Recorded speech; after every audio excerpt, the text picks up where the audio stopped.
हाँ जी, good morning, good afternoon and good evening to everyone watching this video as per your time zone.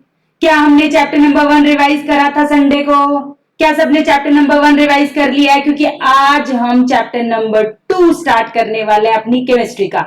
मैंने पूरा Saturday को जो हमारी बातचीत हुई थी उसमें मैंने पूरा आपको माइंड मैप बता दिया था। अगस्त 30 तक मेरे बच्चों हम अपना हाफ ईयरली तक का सारा सिलेबस खत्म कर देंगे। तो बिना बात करे चैलेंज लेंगे। अब से वीडियो 30 मिनट से कम की होनी चाहिए। मुझे कोई बात नहीं लगाएगा। मैडम हम कहा आपको बात लगाते हैं। तो चलिए बिना बात करें, हेडिंग डाली ली होगी आपने, चैप्टर नंबर 2 हेडिंग डाली मेरे बच्चा। Chapter number 2 is matter around us pure. क्या हमारे चारों तरफ सब कुछ स्वच्छ है, साफ है? सोचिए जरा। लेक्चर नंबर 6 क्यों लिखा है? क्योंकि एक केमिस्ट्री की सीरीज चल रही है मेरे बच्चा। लेक्चर नंबर 5 तक जो थे वो चैप्टर नंबर 1 के थे। अच्छा, किसी को अगर वीडियोस देखनी हो लाइन से तो हमारे जो चैनल पे प्लेलिस्ट वाला आता है, होम फिर वीडियोस फिर प्लेलिस्ट लिखा आता है, उस प्लेलिस्ट में जाना और 9th के क्या सीक्वेंस है तुम्हें सब मिल जाएंगे। अगर किसी बच्चे ने अभी तक भी नहीं देखे हैं और वो सोच रहे हैं कि मैं पेपरों के दिनों में देखूंगा, तो उसके लिए भी बड़ा काम आसान हो जाएगा। वो किसी एक दिन भी, या मानो एग्जाम डेज में आपको किसी टॉपिक में फिर से दिक्कत आ जाती है, फटाक से 2x की स्पीड पे मैम को फटाफट आगे टपा दिया, जो डाउट आई फटाफट उसको आगे टपाया और हमने क्या करा, पूरा रिवीजन अपना यूट्यूब से दोबारा कर लिया। आपको सारी वीडियोस लाइन से मिलेगी। केमिस्ट्री की प्लेलिस्ट अलग, बायो की अलग, फिजिक्स की अलग। तो केमिस्ट्री की 10 वीडियोस बनेंगी, 5 पिछले हफ्ते, 5 इस हफ्ते। तो अब बिना बात करें हेडिंग डालेंगे, is matter around us pure. सोचने वाली बात है, क्या हमारी तरफ, हमारे आसपास सब कुछ बिल्कुल साफ है? नहीं, बिल्कुल साफ नहीं है। गंदगी है बहुत ज्यादा, सब कुछ मिलावट का है आजकल। ठीक है, सब कुछ मिलावट का आजकल। तो पहला आंसर हम लिखेंगे हमारी एनसीईआरटी के क्वेश्चन का, नो ऑल मैटर क्या होता है सबको पता है। Around us is not pure. हमारे तरफ, हमारे आसपास सब कुछ स्वच्छ नहीं है। तो मतलब दो हिस्सों में टूटेगा, कुछ स्वच्छ है और कुछ नहीं है। तो अपनी हेडिंग डालिएंगे, इनको 2 में डिवाइड कर दिया, प्योर एंड इम्प्योर। बहुत ही छोटा सा चैप्टर, जल्दी से खत्म हो जाएगा। प्योर मतलब जो साफ होंगी, जो एक ही चीज से मिलकर बनी होगी, जिसमें कोई भी मिलावट नहीं होगी। और इम्प्योर जिसमें कोई मिलावट होगी, जैसे कि मिक्स भुजिया। खाया है किसी ने? उसमें भुजिया भी होता है, काजू बादाम होता है, उसमें थोड़ी सी वो मूंगफली भी होती है, उसमें वो येलो भी होते हैं, ग्रीन खट्टे मीठे। ठीक है, खट्टे मीठे मिक्स भुजिया जो होते हैं कई बच्चों के बड़े फेवरेट होते हैं। वो मिलावट है, उसमें एक चीज से मिलकर नहीं बने, काफी सारी चीजों को मिक्स करके बने हो, तो वो इम्प्योर हो गए। प्योर तो नहीं है ना वो चीज, मिलावट है उसमें। तो प्योर सब्सटेंस वो है मेरे बच्चा जो सिर्फ एक ही चीज से, एक ही एलिमेंट से बने हुए हैं, और इम्प्योर वो है जो मिलाकर बने हुए हैं। तो दीज टाइप्स, आगे ये प्योर इम्प्योर जो है ये आगे फिर से टूटते हैं। प्योर के भी आगे टूटते हैं, इम्प्योर के भी आगे टूटते हैं। पहला सवाल क्या हमने कर लिया?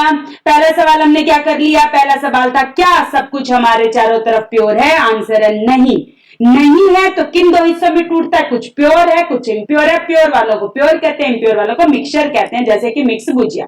अब चलते हैं मैम इस टेबल के थ्रू, इस पूरे चैप्टर की जो कहते हैं ना आज समरी है, आज ही रिवाइज कर लेंगे। पूरे चैप्टर की समरी आज ही रिवाइज कर लेंगे। पहले हमने बताया प्योर और इम्प्योर 2 टाइप कर लो। फटाक से अपनी नोटबुक में लिखेंगे प्योर एंड इम्प्योर। प्योर जो ओनली वन, कौन ऐसे बना के देगा तुम्हें? मैं बना के दे रही हूं, इतना सुंदर समझ में आएगा chapter. Only one substance is present, सिर्फ एक चीज से सब कुछ लिख के दिया है। इम्प्योर जो मोर देन वन सब्सटेंस से मिले और जिनका नाम मिक्सचर होता है। जैसे जैसे मैं अलग अलग पेन से लिख रही हूं, आप भी वैसे लिखिए। प्योर क्या, ये इंपॉर्टेंट क्वेश्चन है, पूछा जाएगा। Name 2 pure substances. कौन से 2 सब्सटेंसेस जो प्योर होते हैं? एक तो एलिमेंट्स प्योर होते हैं, आपके हाफ ईयरली का यूटी का क्वेश्चन है, ये पूछा जाएगा। प्योर सब्सटेंस के एग्जांपल आप लिखोगे एलिमेंट्स एंड कंपाउंड।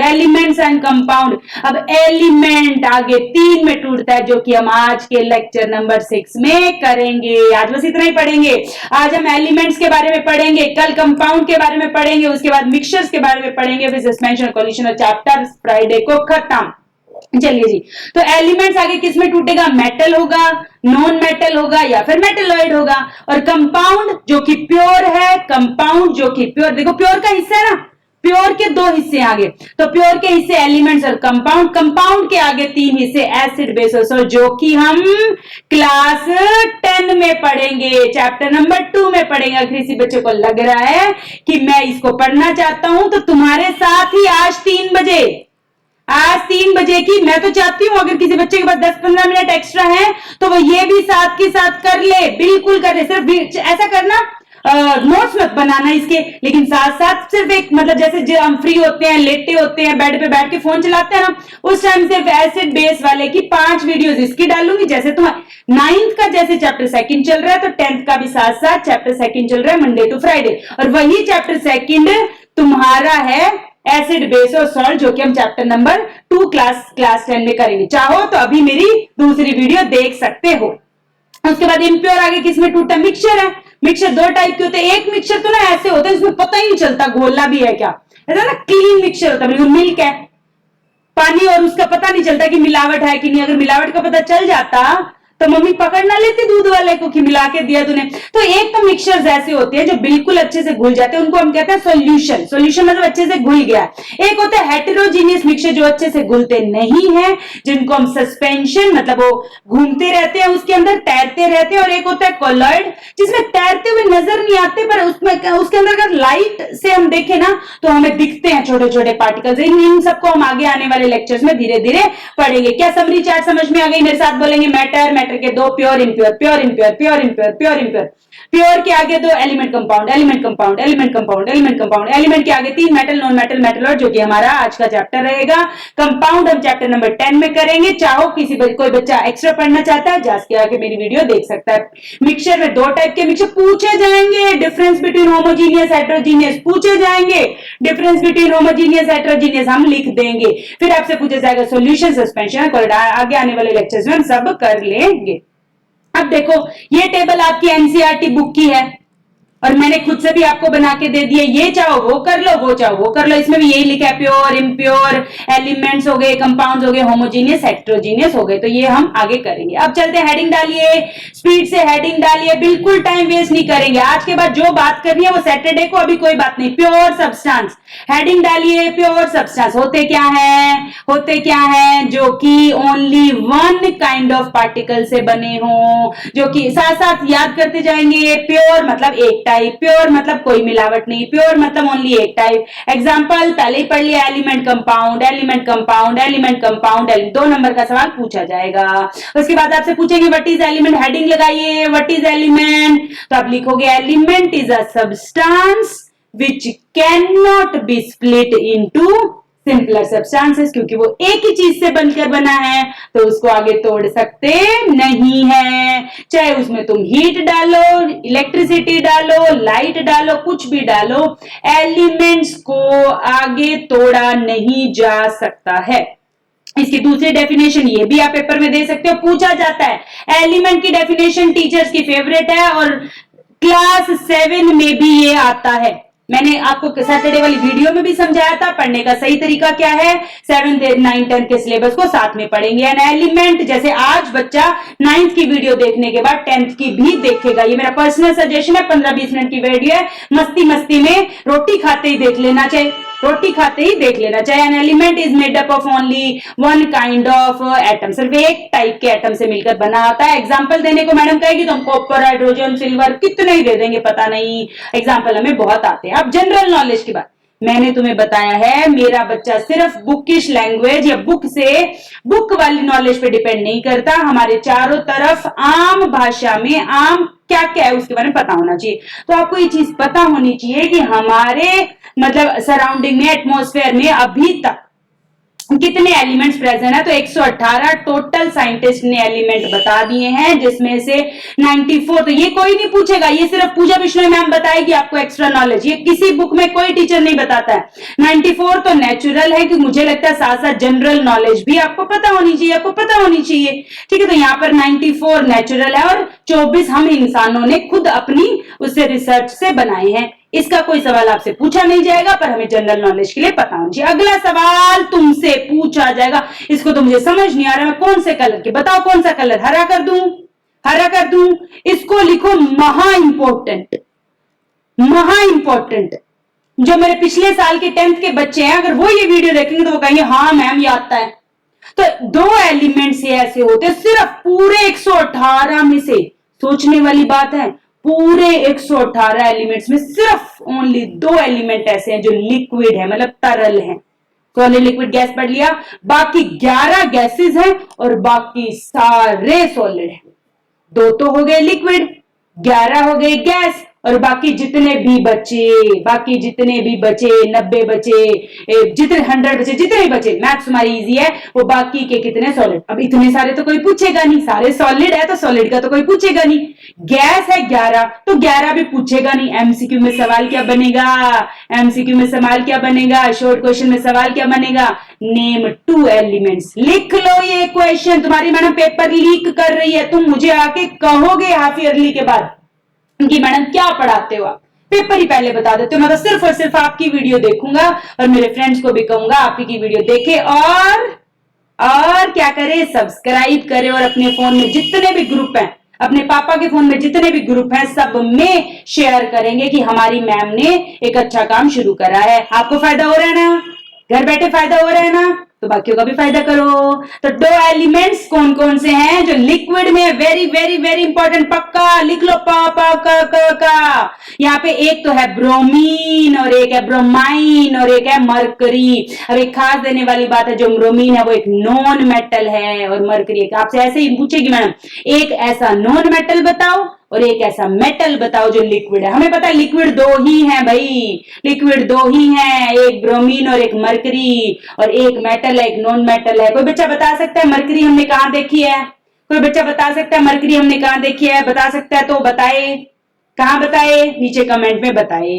उसके बाद वेरी इंपॉर्टेंट बात, हमने बात करी थी कि 11 गैसेस हैं, वो मैं बताऊंगी कौन कौन सी। हालांकि कोई नहीं पूछता, पर मेरा बच्चा एक्स्ट्रा पढ़ेगा, मेरा बच्चा एक्स्ट्रा पढ़ेगा, क्योंकि आम से कोई पूछ ही ले आपसे भाई, तो आप ऐसे थोड़ी कहोगे हमारी साइंस वाली मैडम ने हमारे सिलेबस में नहीं था तो बताया नहीं। सिलेबस में हो ना हो, हमें पता होना चाहिए भाई। अच्छा एक बहुत खास बात, कुछ सॉलिड ऐसे होते हैं मेरे बच्चा जो हाथ पे रखते ही ना पिघल जाते हैं, तो वो सॉलिड है, तो वो सॉलिड, लेकिन वो इतने ज्यादा उनकी कम मेल्टिंग पॉइंट है, मतलब पिघलने का टेम्परेचर उनका सिर्फ और सिर्फ 30 डिग्री है। अभी बताओ एट प्रेजेंट आपके घर में टेम्परेचर अपने फोन में देखो 30 से ऊपर है, यानी कि उसको अगर मैं घर पे ले आऊं गैलियम या सीजियम को, तो वो आम टेम्परेचर पे पिघला हुआ ही पड़ा रहेगा। इसका बेसिक एग्जांपल है, मैं समझाने की कोशिश करूं तो हमारा घी है घर में, वो अभी तो पिघला हुआ लेकिन सर्दियों में जमा हुआ होता है, तो टेम्परेचर पे डिपेंड करता है पिघलना या जमना। तो ये भी पूछा जाता है कि सिर्फ ऐसे दो के सॉलिड के नाम बताओ जो एक्सेप्शनल है। बेटा जो काम अच्छा करता है उसी की बात होती है ना। तुम मेरी बात करते हो, साइंस तो दुनिया पढ़ाती है, तुम मेरी बात क्यों करते हो? क्योंकि मैं अच्छा पढ़ा रही हूं। तुम्हें तो जो चीजें अलग है, हटके है, एक्सेप्शनल, बात उन्हीं की करते हैं। बाकी ऐसे थोड़ी कोई 94 सारे सॉलिड लिखो, कोई नहीं पूछता, भीड़ में कोई नहीं पूछता भाई, अलग बनो। गैलियम और सीजियम ऐसे दो हैं जो वैसे तो सॉलिड है पर 30 डिग्री पे टेम्परेचर पे लिक्विड बन जाता है। सवाल पूछा जाएगा, पक्का पूछा जाएगा। अब चलते हैं गैसेस पे, जो कि कोई नहीं पूछेगा, बट लिख लो, एक्स्ट्रा पूछते नहीं है, मैंने सब कुछ लिख के दिया, hydrogen, helium, nitrogen, oxygen, fluorine, chlorine, iodine, कोई नहीं पूछता। ये 11 की 11 स्क्रीनशॉट लेके लिख लो, ताकि कभी कोई पूछ ले तुमसे, आपका छोटा बहन भाई, तो तुम बताने लायक हो जाओ कि हमारी मैम एक्स्ट्रा भी पढ़ाती है। उसके बाद ये डू यू नो तुम्हारी बुक का ही है। अच्छा तुम्हारी बुक में जो ये एलिमेंट्स वाला पोर्शन है लास्ट में है, बट जैसे मैं करा रही हूं तुम वैसे करो।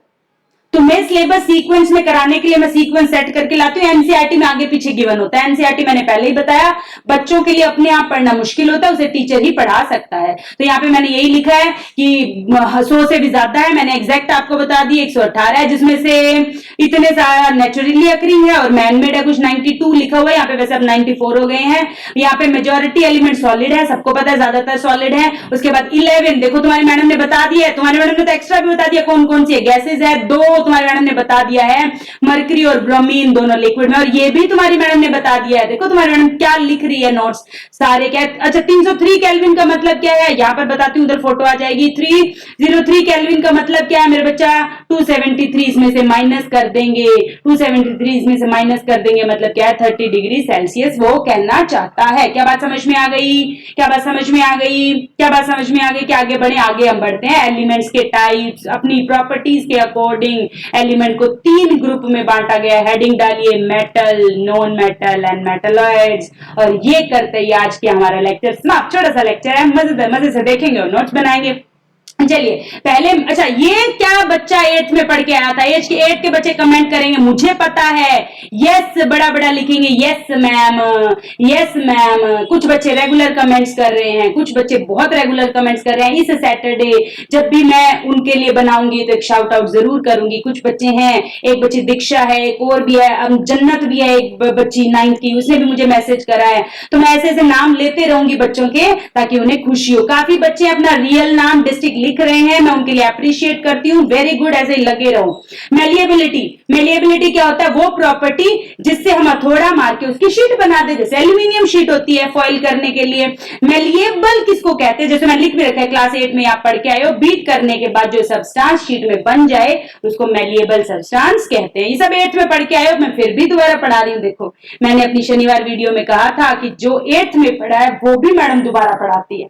तो 8th का बच्चा भी अपने, अगर छोटे बहन भाई, अपने जो वैन के फ्रेंड्स है, बस के दोस्त है, उनको भी कहो कि 8th वाले भी इन वीडियोस को देखें। मेरे बच्चा, ये आपकी जिम्मेदारी है कि मैम की वीडियोस आप ज्यादा से ज्यादा पहुंचाओ। मैम को बार बार कहना ना पड़े। क्या तुम्हें कहना पड़ रहा है कि मैम वीडियो डालो?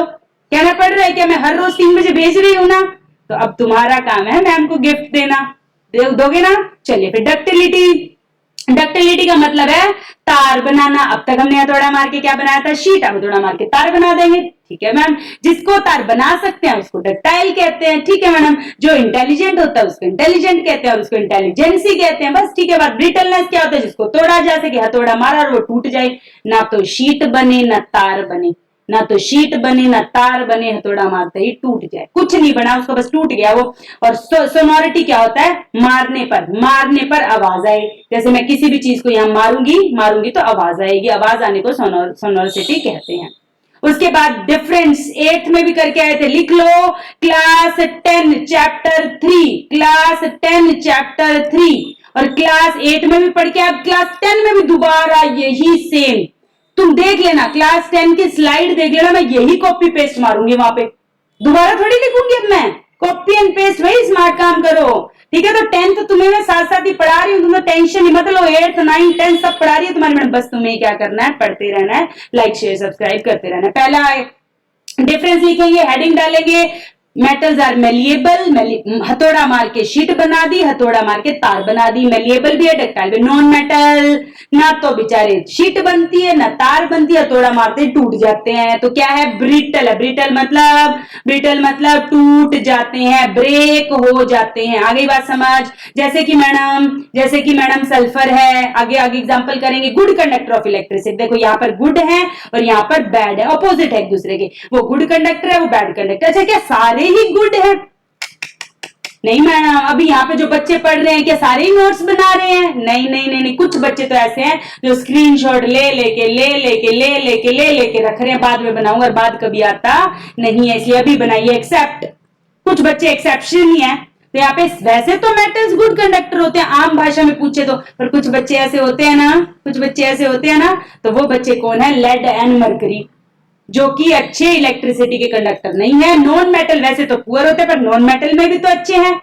नॉन मेटल में भी तो कोई कह सकता है नहीं मैं क्यों पुअर हूं, मैं तो अमीर रहूंगा। तो ग्रेफाइट क्या है? वो पुअर की क्लास में रहते हुए भी अच्छा है।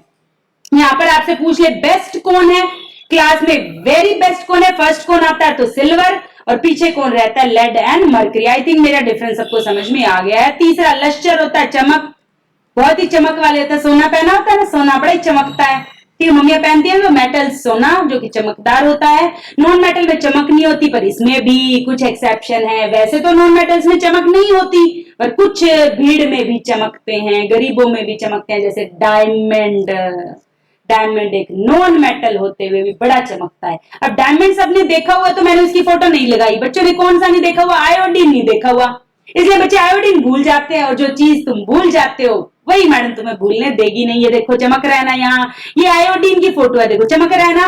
तो आयोडीन के पास भी चमक होती है, चाहे वो एक नॉन मेटल हो। उसके बाद मेटल्स जनरली बहुत स्ट्रॉन्ग होते हैं, ताकतवर होते हैं, लेकिन इसमें भी गरीब है। वैसे तो सारे ताकतवर हैं, लेकिन कुछ सोडियम और पोटेशियम ऐसे हैं जिनको सिर्फ चाकू से काटा जाए। तुम मार्केट में जाना, केमिस्ट की शॉप से सोडियम लेकर आना, उसको चाकू से देखना पनीर लगता है। ऐसे देखो, यहाँ पे देखो, ऐसा लग रहा है काजू कतली कट रही है ना, ऊपर पपड़ी सी नजर आ रही है ना, पर ये काजू कतली नहीं है, ना ही ये पनीर है, ये सोडियम और पोटाशियम है, एक्सेप्शन है जिसको हम चाकू से भी काट सकते हैं। इधर वैसे तो सारे सॉफ्ट होते हैं, लेकिन मैंने बताया केमिस्ट्री एक्सेप्शंस की भरी हुई है। केमिस्ट्री में आप कह नहीं सकते ये बच्चा अच्छा है, कुछ भी हो सकता है भैया केमिस्ट्री में। तो यहाँ पर ये सॉफ्ट होते हैं, वैसे तो नॉन मेटल्स जनरली सॉफ्ट होते हैं, पर डायमंड कहता है नहीं नहीं नहीं नहीं नहीं, मैं देखो सॉफ्ट की कैटेगरी में बैठा हुई, मैं दुनिया का सबसे मजबूत हूं, हार्डेस्ट। आपसे क्वेश्चन पूछा जाएगा, पूछा जाएगा, पूछा जाएगा, क्या पूछा जाएगा? Name the hardest element in the nature, आप लिखोगे diamond, diamond is the hardest element in the. उसके बाद फिफ्थ, फोर्थ तक लिख ली सबने, फिफ्थ लिखेंगे metals are solid at room temperature. वैसे तो जनरली रूम टेम्परेचर पे सॉलिड होते हैं, लेकिन कुछ एक्सेप्शन है, जैसे मैंने यहाँ पे देखो, ये हाथ से लड़का गिरा रहे हैं ना, हाथ से लड़का गिरा रहे हैं ना ऐसे, तो लिक्विड है तभी तो ऐसे तैर के गिर रहे हैं। देखो मैंने आपको फोटो में इतना सुंदर दिखाया है। मरकरी एक लिक्विड है, इसकी बात हम पहले भी कर चुके हैं। मेटल्स में, गैस में कोई भी एग्जिस्ट नहीं करता, मेटल या तो सॉलिड होते हैं, और सिर्फ एक ही ऐसा है जो मरकरी लिक्विड। अच्छा, मरकरी को कहाँ यूज करा, कोई बच्चा बता सकता है? क्या किसी बच्चे ने थर्मोमीटर देखा है जिससे हम टेम्परेचर मापते हैं, बुखार? थर्मोमीटर के अंदर जो लिक्विड होता है ना, वो मरकरी होता है, और जैसे हम अपने मुंह में रखते हैं, वो टेम्परेचर बढ़ने की वजह से मरकरी बॉयल हो, मतलब उसका टेम्परेचर बढ़ने की वजह से वो ऊपर चला जाता है, इसीलिए हमें अपना टेम्परेचर माप सकते हैं। देखो कितनी सुंदर साइंस है, हमारे आसपास से सीखो, मतलब मजा आ जाएगा, प्यार हो जाएगा साइंस से। नॉन मेटल में सॉलिड, लिक्विड, गैस तीन होते हैं। सॉलिड में क्या था, दोबारा रिवाइज करा दूं, मेटल्स में सिर्फ या तो सॉलिड थे या फिर एक ही ऐसा महानुभाव था मरकरी जो थर्मोमीटर में यूज होता है और वो लिक्विड में है, गैस में कोई होता नहीं है। नॉन मेटल में तीनों होते हैं, सॉलिड, लिक्विड, गैस। अब लिक्विड तो मैंने बताया दो ही है, टोटली दो हैं, एक मेटल में आ गया मरकरी और दूसरा आ गया ब्रोमीन में, जो कि सवाल का पूछा जाएगा।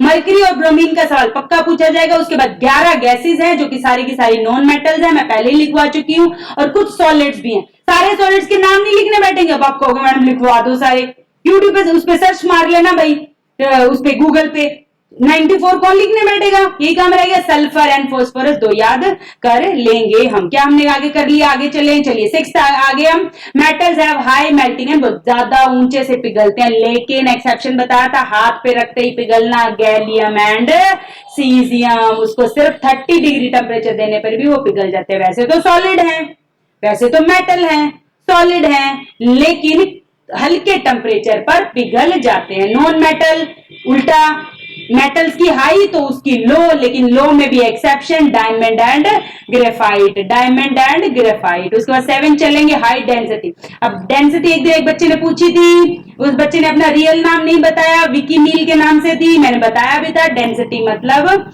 कितने में कितना। तो सोडियम और पोटेशियम की कम होती है, इसीलिए वो चाकू से कट भी जाते हैं। वैसे सॉलिड्स की हाई होती है। क्या हम आयरन को काट सकते हैं? नहीं, आयरन को नहीं काट सकते, क्योंकि आयरन एक मेटल है और जो कि स्ट्रॉन्ग होता है, लेकिन पोटेशियम और जो सोडियम है वो एक्सेप्शनल है। नॉन मेटल्स की लो डेंसिटी होती है, लेकिन इसमें भी एक्सेप्शंस है। आयोडीन, मेटल्स आर सोनोरस, आवाज करते हैं मारने पर, जैसे हमारे स्कूल की घंटी, किसी दिन वो खराब हो जाए तो वो टन वाली बजाते हैं।